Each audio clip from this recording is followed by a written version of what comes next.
If Nikki is not possessed by a demon or an entity, then why does she act so monstrous throughout the film? I believe that the real Nikki is the one who has created this monster. Now, stay with me now. We know that Nikki is a storyteller. She is an aspiring writer, and she even wants to quit her job at the music store to write a novel. And there's even a conversation between her and Bear where she talks to him about this. And he says, "Are you writing a romance?" She says, "No, I'm writing a love story."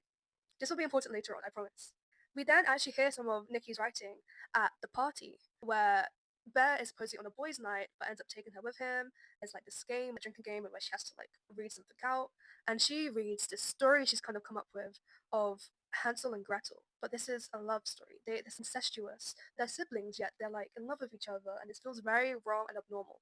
And I know a lot of other creators have already talked about Nikki kind of like friends or anything like showing him like, oh, she only saw Bear as a brother. This love is wrong.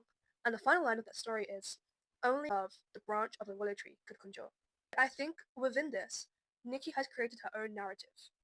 Because ultimately, she is stuck in the narrative that Bear is trying to make for her, where she is in love with him above everybody else. That is his wish. But as Indy, actress who plays Nikki, has said many times in interviews, Nikki is a fighter. She is not just going to passively allow this narrative to take place. She is actively writing against this. She is trying to resist the wish by conjuring this monster figure. Yes, she has no autonomy, so she is being forced to love Bear, but not in the way she wants.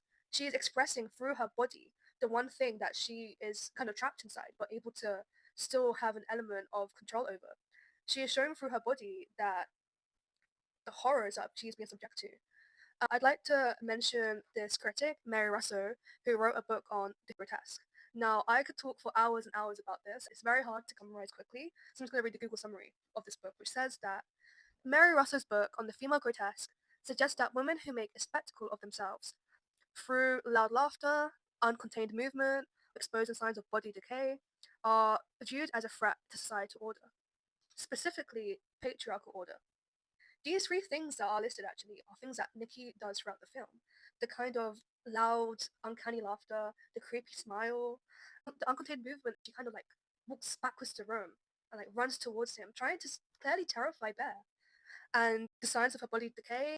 There's this scene actually that comes to mind of her stood in her own like urine and vomit and some cat food as she waits for Bear to come home. That I think really shows it. The closer we get to the end of the film, she is really like sweaty and clammy and pale and clearly not okay at all, and is clearly kind of decaying internally because of this act of violence that has been done to her, where her consent has been stripped of her, her humanity itself has been stripped from her.